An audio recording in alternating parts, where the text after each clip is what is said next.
Bowls game. This is Bowls 3-5. We've ripped up the rule book. There's power plays, shot clocks, fast games in under an hour every Tuesday and Wednesday night. Bowls like never before. Bowls 3-5 starts October 23 live on Sky Sport. Proudly brought to you by Somerset Retirement Villages. Good morning, I'm here with Mark Cameron, the CEO of Bowls New Zealand, and of course having one of our regular updates on what's going on around the bowling scene in We're running out of questions now, aren't we, Kevin? We are. We're running out of questions. This could be our shortest one yet. It could be, but the good thing about it is that we're running out of questions, but we've got a lot of things to tell people. Yes, so we can still talk. That's the positive, isn't it? So firstly, what did Bowls New Zealand think of the BPL 08 from Bowls Australia, which was just recently on TV? Oh, it's good. I mean, it's a different product almost to Bowls 3-5. Bowls 3-5, I think, is more about New Zealand clubs, community, personalities, whereas the BPL, shall we say, is more aimed at the elite end of the game. So, you know, the world's best players are playing in the BPL. You know, all due respect to some of our Bowls 3-5 players, they're not the world's best. You know, they're in the upper echelon in terms of New Zealand. But so it's different. So we liked it. We continue to support the BPL, understanding that there almost needs to be a competition that's a tier above Bowls 3-5. And of course, you know, like Bowls New Zealand, in conjunction with the BPL, will be, you know, in late February, March, isn't it? We've got the BPL once again in Nainai, isn't it? Which was the inaugural year last year, and it was a success. Yep. So Bowls New Zealand are in behind it once again, and the Nainai club.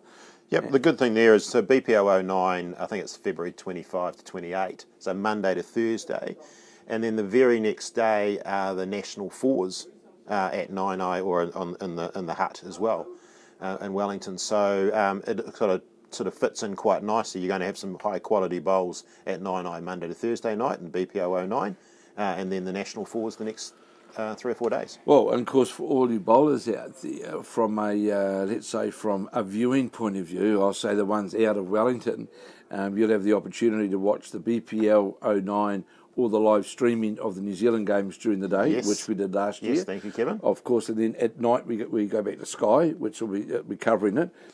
And the Somerset Fours, is it Somerset Fours? Somerset, yeah, National Fours. National Fours.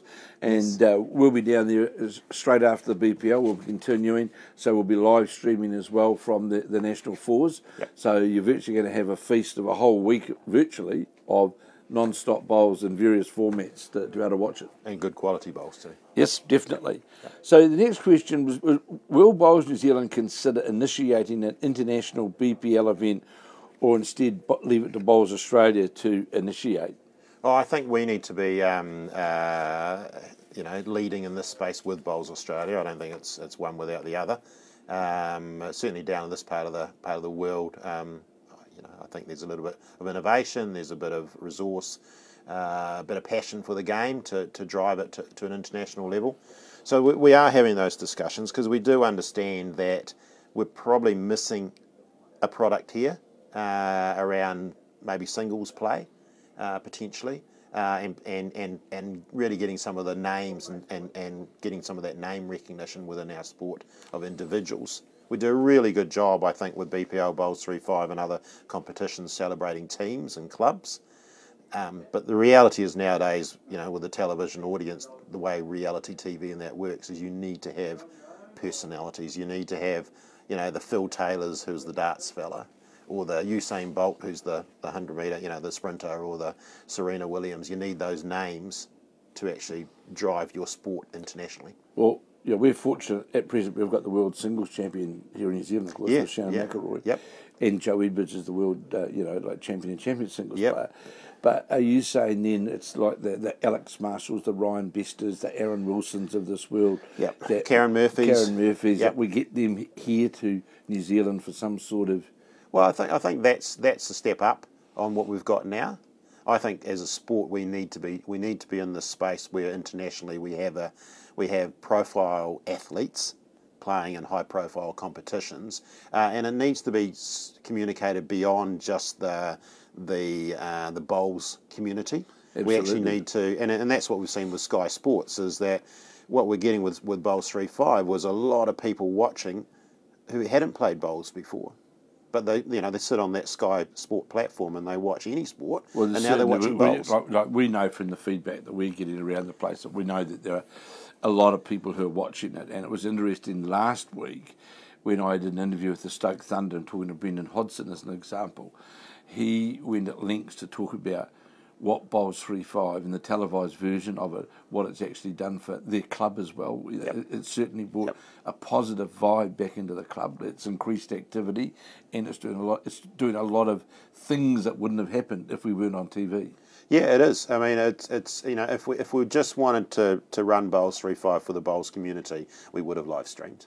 We would have paid 1/10 of the cost.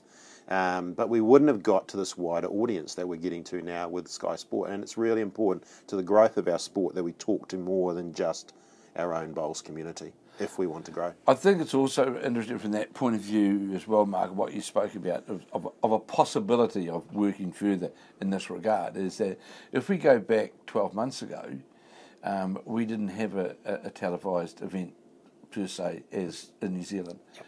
So we've now got Bowls 3-5, which has been televised. We will have the BPL 09, which is televised. Yep.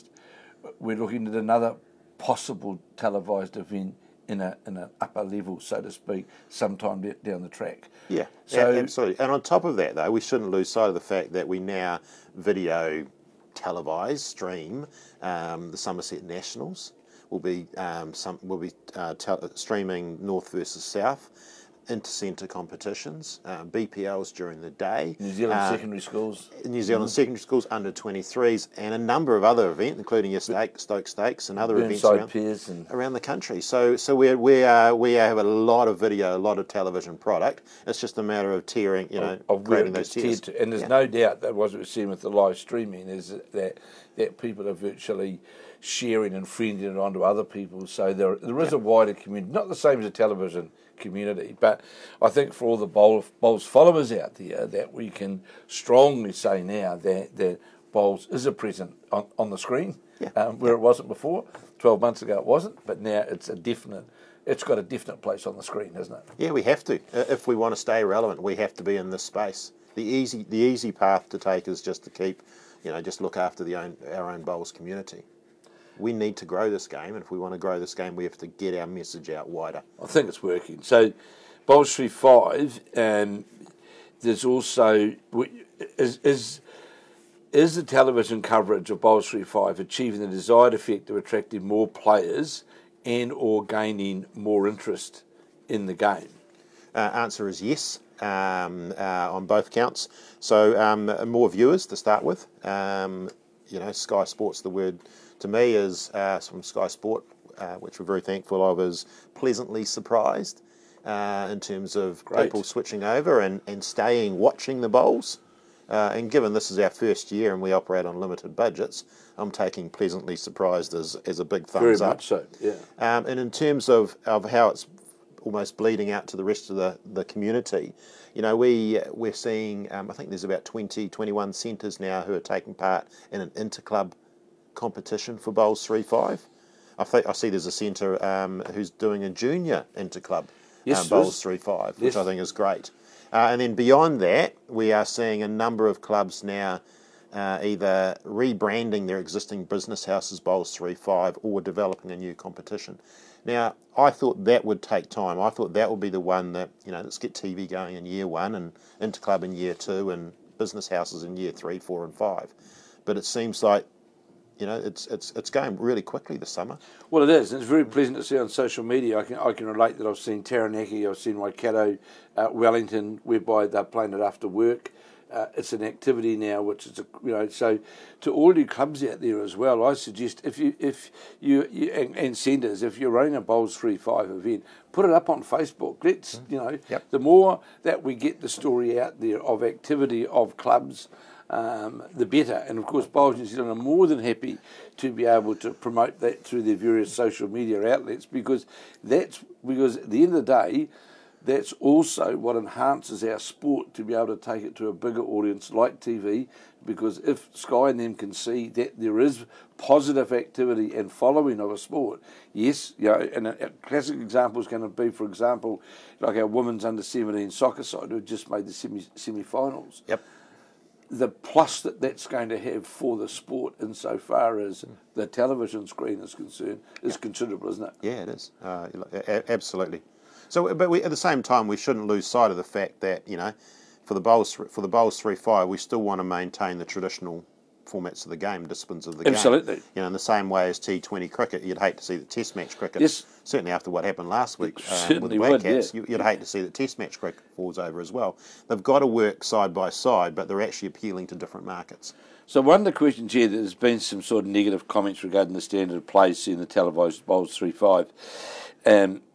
Well, yes, one could say that, but, that's brought about by, it's the first time it's been attempted, guys haven't played on it. I think, I'll take last week as an example, I thought the standard of play was absolutely fantastic last week. I can assure you that in week 1 and 2, that players, TV, crowd, commentators were nervous as hell. Yeah, they were. In that first week or two. And that came through. Yeah. But now you see a lot more personality, you see the bowls is better.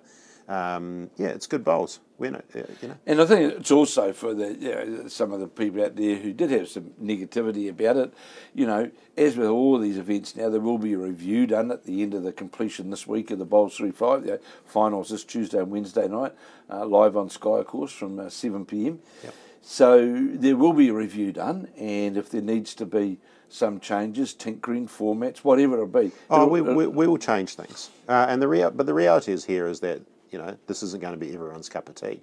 T20 cricket is not everyone's cup of tea. Certainly not. Yeah. I'm not expecting that everyone will like this new format.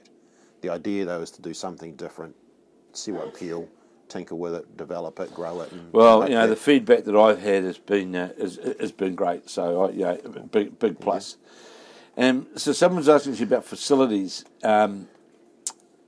What's the cost of covering a green? Yeah, this is a good question for us because right around the country now there are conversations being had about covering artificial greens. So generally speaking, there's two ways of going about it. You can go with the canopy type structure, which you'll see, which New Lynn's got. New Lynn got that. And so a canopy structure is probably going to cost around about somewhere between $700,000 and $1 million. Is that what Orewa are doing as well? Orewa as well. They're doing the same thing as that. Yep. So Remuera is the same sort of. I don't know whether Remuera. I think it's going to be canopy as well. Right. Okay. So a lot of clubs are doing canopy. Now canopy is great, but in the reality of a canopy structure though, in the winter, it's going to be very cold. Yes. It's still going to have that element. The elements coming into play.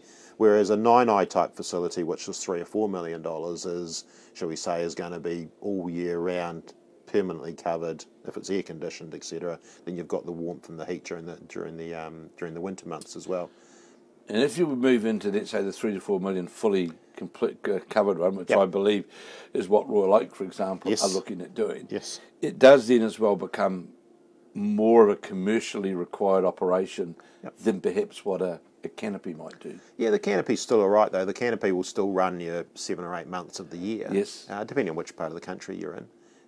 Whereas shall we say, the full, we'll say, concrete block type structure on the sides will run you 12 months, and therefore you are looking for that bigger commercial return. So it's just an exciting area, I think, now for our sport, and that, I'd suggest the conversation 20 years ago was about natural versus artificial greens. Yes, it was. The conversation now is there's still a place, an absolute place for natural greens, but the conversation now is about covering the artificial green so you can get more usage of it all year round. So, if there's still the market out there, I presume, for just the cover, the artificial surface green, standalone, open. What's the price of one of those approximately? Yep. So about $200,000 to convert your natural green to an artificial green. We've got a lot of clubs. There's about 150, 160 artificial greens around the country already. To recover those, which is after about 12, 15 years, costs you about $100K. So you would really think, from a commercial point of view, if you're going to spend 200, 250, perhaps 500 or 600,000 is a better commercial viable option than, because you're still governed by the condition, the weather and that, but it depends on geographics, depends on a lot of things. There's a lot of things. I mean, if you're in a residential area, you may not be able to get the height for your building that you require, etc., and so on and so on. So there's a lot of factors. But what I'm hearing though is a lot of conversation. I mean, we had a group pop up last week from Thames to Bowls 3-5, and you know, Thames is a club in Thames looking at a covered facility. That's fantastic for that central region. It certainly is. But automatically it goes ahead. They virtually, I'm not saying by default, but they create a virtual plane headquarters, really, don't they? Because they can. Doesn't matter if it rains, so to speak. Yeah, for the artificial green side of things. Yeah, we never want to lose sight, just like the format of the game, we never want to lose sight of that. We still want to make sure that we've got natural surface greens out there as well, because people like playing on the natural surface, don't they? It's what they do like. So, Absolutely. So now we've got there's some announcements I think you should make about some new national tournaments, as we'll call them. On my list here is so we flicked out an email out last week, which went out to all the centres for distribution to clubs. So that confirmed the Champ of Champions series next year. So this is the club champion becoming the centre champion. Centre champion then gets invited to the national Champ of Champions series. That'll take place. So, this was a result of the survey of where you got 1,200 and something responses. Yeah. Is that correct? Yep. So, an outcome of that's been delivered is the Champion of Champions now. Yeah. So we listened. We listened to that conversation coming out of the bowls community, which was we need a pathway for the club bowler to win a New Zealand title. So we surveyed out based on the Champ and Champ series, and the feedback was overwhelmingly in favour. So 93% said, yep, we're in for a Champ of Champions series. We've just been given the word to say that we've done 17 minutes. Thank you, Tamara. Jeez. She's very... so we should hurry this through. So we've got a Champ of Champs coming through July of next year. We've got a New Zealand under-23s, which is hosted or run by Bowls Canterbury. We've got a New Zealand secondary schools coming in, and a new one on the calendar is we're going to do a North versus South game, North Island South Island game, which will take place on the Thursday night before the inter-centre competition, and we look to make that a permanent part of the calendar as well. So all of those things now are a big plus, aren't they? That's fantastic to hear. And to all you bowlers out there, you can be assured the people here at Bowls New Zealand are certainly doing their utmost to try and deliver both. All aspects of the game and a high range of event opportunities. I sent you an email the other day the number of events that we're covering this year, and of course it's great to see we are seeing a number of clubs like Nelson and some others, Burnside, and there's a number of other events outside there. So we are getting a full calendar, isn't it, of bowls activity? Yeah, it is. I mean, it's a really busy, all year round. It's a really busy calendar. What I'd like to think though is that we are listening. We're not going to please everybody. The formats that we come up with aren't going to be to everyone's liking, but we are investing in this calendar. You're right, but look, at the end of the day, I think there's enough cherries here to pick off, enough apples to pick off the tree, isn't there? Really, and I think it's about freshening up this thing as well. Oh, no doubt. So I see a 2018 census. Is that on the? Just a quick 20 seconds or less. Is we are about to undertake over the next 2 weeks the new census. We'll likely do that electronically, but we'll be asking some more questions of clubs, and we'll be going to clubs directly to get that information. It's really important that we have the census for our stakeholders. It enables us to talk to Sky Sports, to talk to a Somerset retirement villages, to talk to Sport NZ about funding. Absolutely, it is. So really important. Before we move on to the couple of final questions, is the Somerset National Singles and Pairs, of course, in Auckland, started on January the 2nd. The entries, what are they? Where are we at? They look okay. So they closed last Friday. Men's singles is up. Women's singles is up. I think Helen was saying that the singles is up highest it's been since 2012 or something like that. Great. That sort of numbers. The peers is down a little bit, so we're just looking to work on that. So if there's any more entries, any more people that are interested in getting into the peers, we've kept that open pretty much for another week. Right. So if you want to... so there's still room for you and I to play the peers? There is still room for us to play in the peers. Yes. So peers entries and any late singles entries will just go on a waiting list. And generally there's spots available for waiting list as well. Great. And one other thing quickly is that I'm pleased to say that, and you've been very involved with this, is the commercial arrangement that you've made regarding that, like for the bowling club insurances that we started 2 months back. The uptake of that from the clubs around New Zealand sees about 70 clubs now who have placed their insurance with the new outside source, which in turn is creating an income stream for Bowls New Zealand. Correct?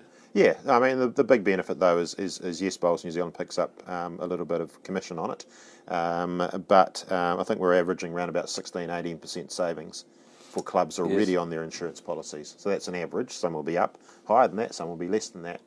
So that's really positive, and I think it's just one of those things that will grow. We're really pleased with the 70 clubs that have taken it up so far. It's a lot more than we thought initially, but the more clubs that join, the better our negotiating ability is with insurance companies. Absolutely, and so to all the clubs out there who have come on board so far, thank you, and all the other clubs out there who get in touch. Get in touch when your insurance renewals are up. Get in touch because it's well worth them looking at it. Worth having a look. Just getting a quote. Yeah, you don't have to take it. No obligation. Just get a quote and just see what it looks like. Now we've got coaches and selectors. High performance is I know there's been a lot of talk about high performance since the Commonwealth Games. So we're now in the doing phase of this, so we've talked about it enough and we've pulled together a good plan, or what we consider as a good high performance plan for our blackjacks and elite bowlers. So now we're in the market for coaches and selectors. So I think we've got till Friday this week to put in applications or expressions of interest for our coaching roles and for our selectors roles. So if there's anyone out there that wants to step up and be involved from a coaching and selecting place, then get in touch with Bowls New Zealand. Is it on the website, is it? Or is it... It's on the website. Just get in contact with Bowls New Zealand. Get in contact with me, with Koshak Patel. Most of the people that will be applying will know who to talk to within Bowls New Zealand. So, I think at 26 and a quarter minutes, I think we've addressed everything that I think we have supposed to. But importantly, to me, this is a big week. The finals of Bowls 3-5. Yes, yes. It's a really big week. I'm anticipating that we're going to have some good crowds out there at Newland over the next Tuesday and Wednesday night. We're certainly going to see some great bowls and plenty of noise and music and activity, aren't we? And, and of course, it's going to be live on Sky both evenings, of course, isn't it? And there's my plug in the last few minutes is just to... Where are they in here? Sky Sport. Over here. We're over here. If you've enjoyed it, if you've found it worthwhile, the Bowls 3-5 on TV, then get in touch with Sky Sport, because I can guarantee in the next 2 or 3 weeks I'll be knocking on their door looking at 2019 and promoting the competition then for 2019, or getting it signed up again. And it would help me immensely if Sky Sport have got some feedback in the positive. Absolutely, I can't see why there'd be any negative feedback. 36 hours of free live television that has been brought to your lounge, which is the first. It's fantastic. And our idea here is to grow this thing too. It may be that we grow from 6 to 8 to 10 teams over time. It may be that we add another 2 or 3 weeks in there. We might add another night in there. There's those conversations to come, but hopefully it's about growth now, and it's about improving on this product. So if anybody, for example, in the Auckland area, counties, North Harbour, wherever you might be, if you wanted to go out to New Zealand and watch the Bowls 3-5 finals, do they contact Bowls New Zealand? Do they contact Newland? I'm going to get in trouble here, but I'll just say rock up. Rock up to Newland Bowling Club. It's for the finals. Absolutely. Turn up, show your support. As I said, the big one for me, though, is getting in touch with Sky Sport, and just some sort of acknowledgement there would be great for us. Right, thank you, Mark, and that sort of winds up our updating everything that's happening. Now we'll have a December one because we'll do a preview of the nationals that are coming up and what's going on. So we'll certainly be doing that in sometime early in December. And I think we may look at putting someone else in this chair as well. Not your chair, my chair. If the questions aren't there, Yes. then let's get someone else and let's get someone else you to know, talk about we could, nationals for and things. example, get out the high performance man I can see through there, through the window there, get him in, because at that stage, there will be some, decisions underway for the selectors and coaches and all that sort of thing. And I think too, just let's get some. I don't know. There's some clubs doing some fantastic things out there. Yes. Maybe that we have a conversation with some of those clubs. Great. And tell those stories. I'll put out a final plea though, is that one of my objectives, obviously in my role, is to get out and about and talk to people. So if there are clubs that over the summer that have got events on, or I'd welcome the opportunity to pop in, have a coffee, have morning tea, whatever it might be, and have a yak about Bowls and their club and where Bowls New Zealand's going as well. So over the summer, feel free to invite me, Bowls New Zealand, to pop in. I made a big effort this year to get around and send to some clubs. Saw a lot of clubs. Did you actually count how many clubs we went to? Oh, I lost count over 100. It certainly was. But a lot of clubs. But there's still a lot more clubs I haven't visited. And there's some of those clubs I'd love to get an update on their stories as well. So just knock on the door if you. So all those nice clubs in places like Whitianga and those. I'm always up for that. Those nice coast, those nice seaside places over the summer. The CEO of Bowls New Zealand would love to pay you a visit to have a talk and a walk around that. So thanks for your time, Mark, and let's just hope. Well, I know we're going to have a great week coming up at Newland, and we'll talk to everybody in a month's time. Thank you.